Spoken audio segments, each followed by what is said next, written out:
Hello and welcome to BattleTech Faction Briefings. Today, we continue our discussion of the clans by exploring a galaxy from my second favorite clan, Steel Viper. They are a powerful frontline team, but unfortunately, they tend to pick fights with Jade Falcon, and anyone else they consider weak, who usually are not.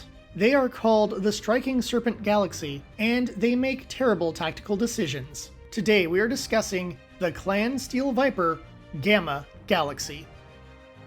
The Steel Viper Gamma Galaxy has a unique emblem of a snake coiled around a summoner Omnimech and biting the leg. Most of their clusters would not have unique symbols and would just use the galaxy emblem as their main symbol. The exception to this is the 57th Striker Cluster, who has a hexagon with a skeletal snake's head inside it. Any new warrior who joins Gamma Galaxy will not be allowed to show the Gamma emblem until they have earned their first kill. As for colors, the Gamma Galaxy uses a gunmetal blue-gray with Steel Viper scales as accents. Upon joining Operation Revival, they would change their paint scheme to match the scale patterns of various deadly snakes from Terra. The pattern choices would be chosen as camouflage for the worlds they assault, in order to represent the deadliness of those serpents while also having a tactical advantage. Of note, the Galaxy Commander will still use the original paint scheme of the Galaxy to make sure that they stand out amongst their warriors. While not the most important member of Clan Steel Viper, the Gamma Galaxy does have some key moments in history. To skip spoilers, go to the time listed. Prior to Operation Revival, Gamma Galaxy would be made up of 4 clusters and a command trinary. The clusters would be the 57th Striker Cluster, the 94th Battle Cluster, the 423rd Assault Cluster, and the 428th Assault Cluster. There are very few historical moments featuring Gamma Galaxy during their time in the clan homeworlds. Clan Steel Viper would not do well in the trials that determined the invasion order and route. They would be left as a reserve unit, alongside a few other clans that could not keep up with the skills of Wolf, Jade Falcon, Ghost Bear, and Smoke Jaguar. Gamma Galaxy would be one of 4 galaxies from Clan Steel Viper chosen to participate in Operation Revival. They would work with Alpha, Beta, and Zeta. As they were a reserve unit, they would not go out to fight in the Inner Sphere in 3049. They would have to wait for news from the invasion before they could get involved. The blood-named warriors of Gamma Galaxy would be present at the selection process for the new Ilkon after the death of Leo Showers. After the first meeting, the commander of Gamma Galaxy would challenge Clan Jade Falcon Khan, Elias Krichel, for his genetic legacy. This was a plan to prove that Clan Steel Viper was strong. Gamma would battle the Falcon Omega Galaxy, a unit that had not been part of the war efforts, so they were fresh, just like Gamma. The Falcon fighters would take air superiority quickly, but the Vipers would hold their ground well. However, a combat drop by the Omega Keshik would pin Gamma between 2 different Falcon forces. Gamma would have no choice but to surrender and lose the trial. Upon being chosen, the new Ilkon, Ulrich Kerensky, would bring forth the reserve clans to assist in the invasion. Clan Steel Viper would be chosen to work alongside the Jade Falcons, as a means of trying to bring the clans closer together.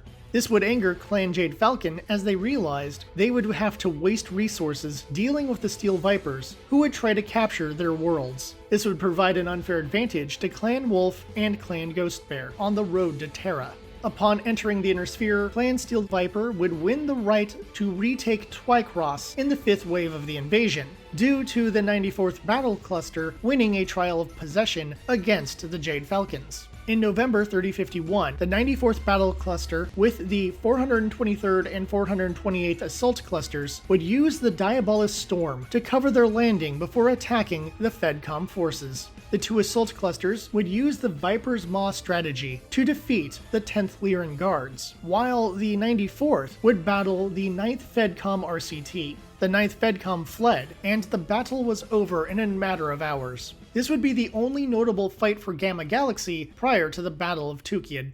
The Battle of Tukayyid would not go well for Clan Steel Viper. They faced the weakest Comguard force of only one army with 2 divisions as reinforcements. The objective would require traversing the Devil's Bath, a region with geysers, boiling mud, and tall granite columns that severely limited maneuverability. The first to attack were Alpha and Gamma, who marched towards their objective, Kozais Ranch Station. They would face the 6th Division, who retreated into the Devil's Bath. It was a trap that forced close quarters fighting and caused the loss of mechs, due to them sinking into the endlessly deep mud. The Khan wanted to pull back and take the long way to their objective, but the commander of the 6th Division issued an insulting challenge that enraged the Steel Viper warriors. To sate their wounded ego, the battle would take place in the Devil's Bath.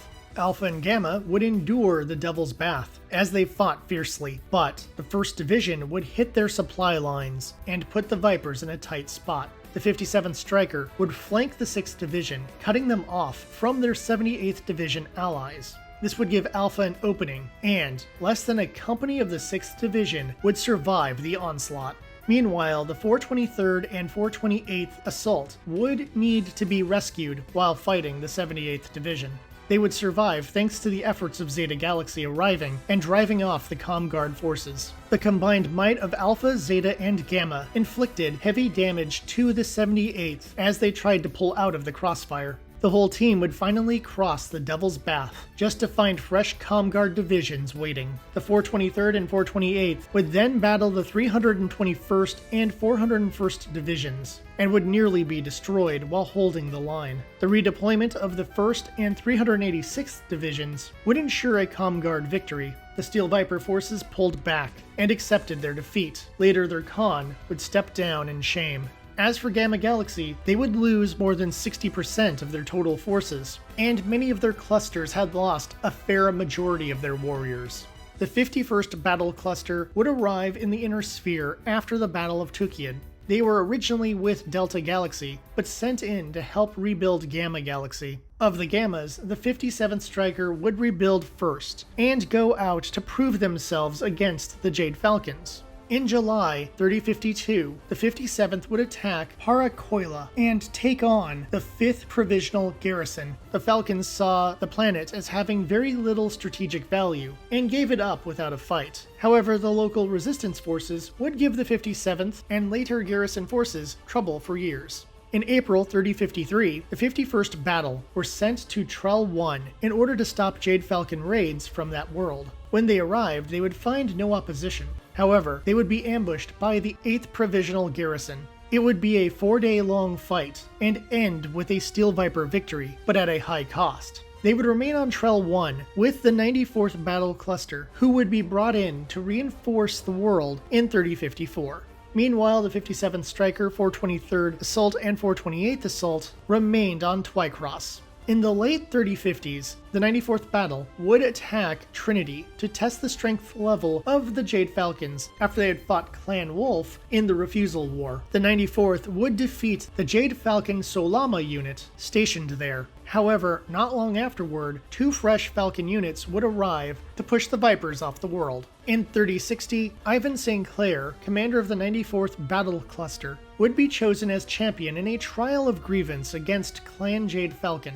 This was due to a dispute about using freebirth warriors and giving blood names to freebirths. He would battle Star Captain Horse and lose. This would only expand the growing animosity between Clan Jade Falcon and Clan Steel Viper. Strangely, they did not pick fights with Clan Ghost Bear or Clan Wolf, both of whom also gave blood names to freebirths. These losses did not discourage the Steel Vipers. They still perceived the Jade Falcons as weak. Thus, Clan Steel Viper planned an attack to take the remains of their holdings. In April 3061, the Vipers were ready to strike, and began the Hegira War to determine which clan would remain in the Inner Sphere. The initial attacks would be successful, and a second wave, starting in late May, would add more worlds to the Steel Viper occupied zone. The counterattack was fierce, beginning with Falcon reinforcements moving in to take lightly defended worlds back. Then the Falcons made a deal with the Wolves that allowed Falcon transports to use their occupied zone to strike at the flank of the Steel Vipers. In 2 weeks, the Steel Vipers nearly lost all their gains. The Falcon's final push was to take Waldorf, the capital of the Steel Viper occupied zone. As the battle intensified, Zellbringen would be put aside as both sides sought to destroy their enemy. The Jade Falcons would crush Gamma clusters on Trell and Twycross. The 423rd Assault would battle Clan Jade Falcon on Sudeten, but they would be defeated and flee the world. Despite their losses, the 423rd would rush to Waldorf to assist the Khan, but he would be defeated before they could arrive. The Jade Falcon victory would lead to the removal of Clan Steel Viper from the Inner Sphere, as they had lost all their holdings. After Clan Steel Viper returned to the clan homeworlds, they would need time to rebuild. This was due to the sheer amount of damage the clusters had taken trying to hold their occupied zone in the Hegira War. During this time, the remains of the 51st Battle Cluster would be used to rebuild the 94th Battle Cluster, both of whom had taken heavy damage during the fighting. Having returned to clan space, Gamma Galaxy would add a new cluster to their forces, called Gamma Cluster, made up of Sibco recruits. The rest of the galaxy would take years to rebuild. By 3067, Gamma Galaxy would be mostly rebuilt and stationed on Arcadia in the clan homeworlds. However, the new Gamma Cluster would only be at 75% effective, as the best troops they received were transferred to help rebuild the original clusters rather than build up a brand new one.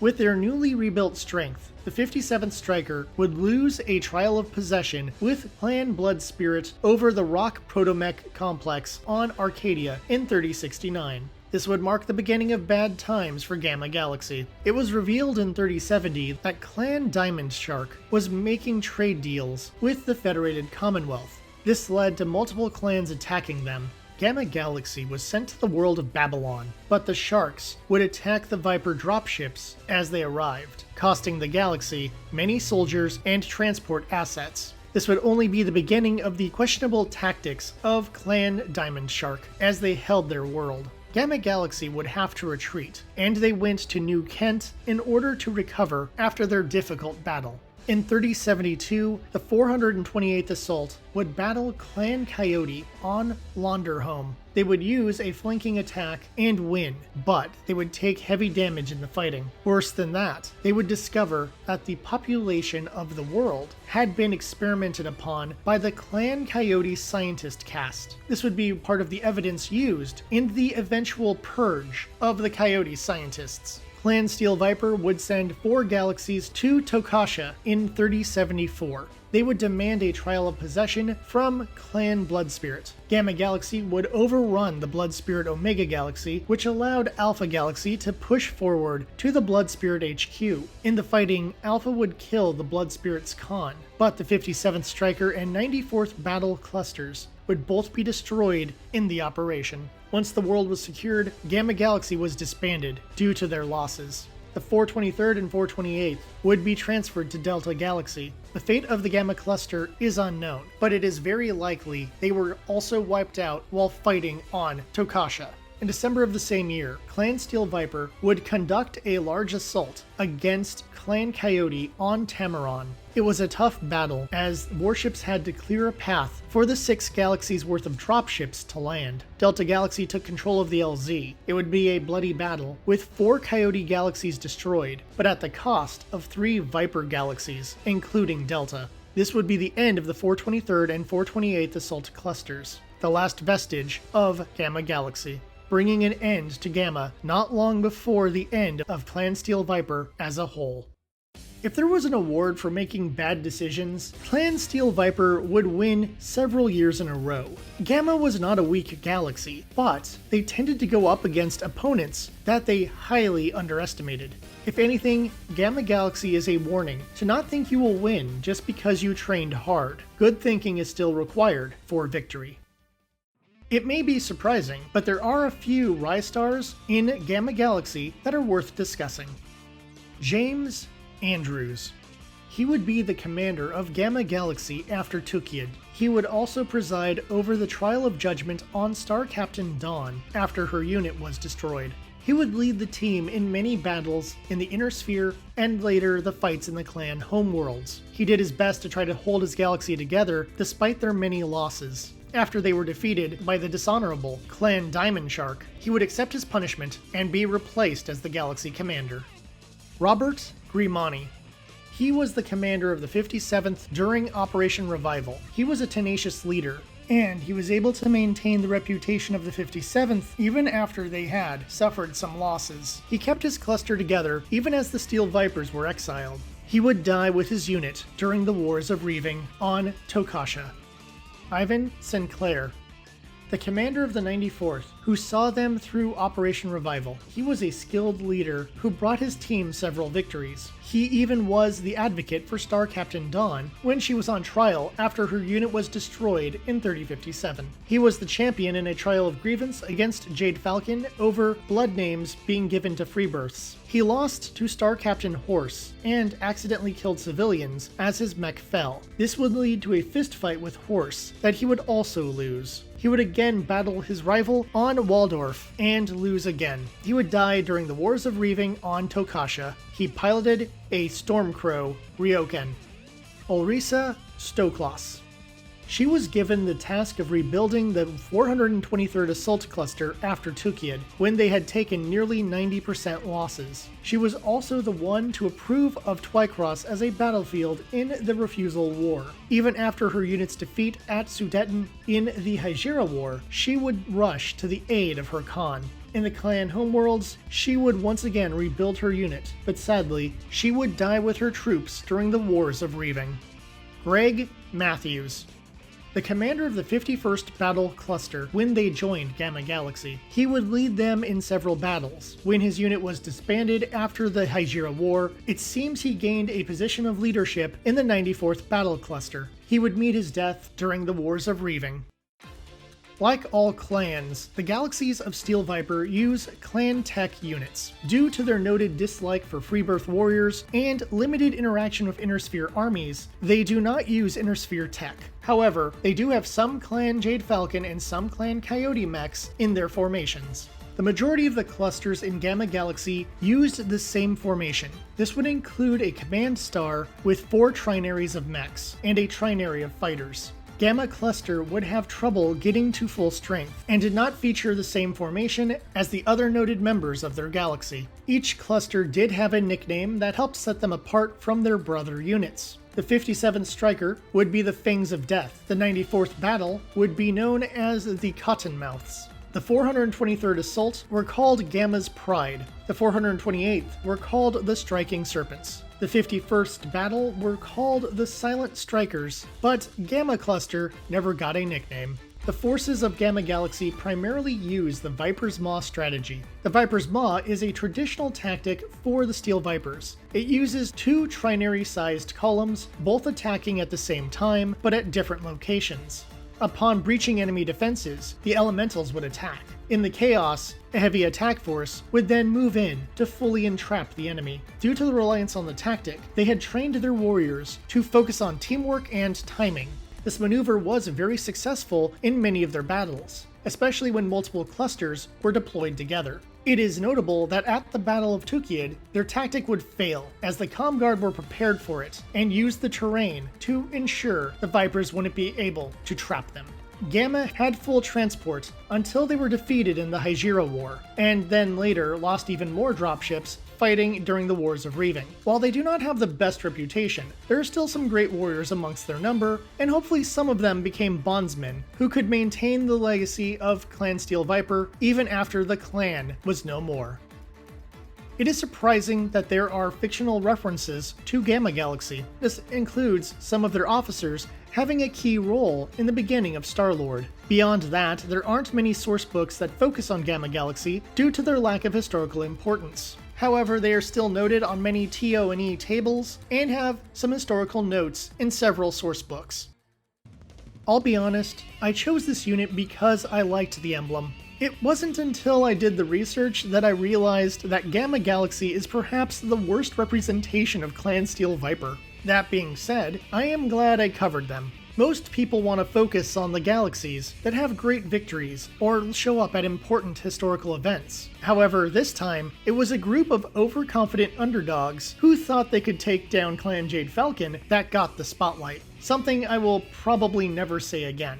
On a side note, I do find it funny that Gamma Galaxy plays a role in the trial of Star Captain Dawn in the novel Star-Lord. Dawn is part of the 4th Viper Guards, an Alpha Galaxy unit, so you'd expect her to be on trial by her own Galaxy commander, but she is not. At least the inclusion of a couple Gamma officers allowed me to bring up that book once again. It's a fun Knights of the Inner Sphere story, and a great light BattleTech read if you're looking for a fun adventure. I have mixed feelings when it comes to painting up a set of Gamma Galaxy. They're not the ideal Clan Steel Viper Galaxy, but they have a cool look with those scales. The scales give them a unique style, and the choice of using snake patterns from Terra allows for some cool paint schemes on the tabletop. If you don't care about historical battles, then you can have some fun with this cool looking unit. If you have a set of Gamma Galaxy painted up, then let me know in the comments. It has been fun exploring 2 clan galaxies. I will probably do more in the future, but for now, I'll return to the Inner Sphere. If you have a favorite galaxy, let me know and I'll add it to my list. Next time, I'll be going back to the Free Worlds League with a briefing on the Atrean Hussars, a very different underdog unit. After that, I'll be looking at the 11th Atrean Dragoons, who have a very strange connection to the Hussars. A big thank you to everyone who helped me get this far. May your weapons stay hot and your reactors stay cool. Until next time, please check out the other BattleTech faction briefings on my playlist. Stay honorable, and remember, I'll see you at the tavern. Say la!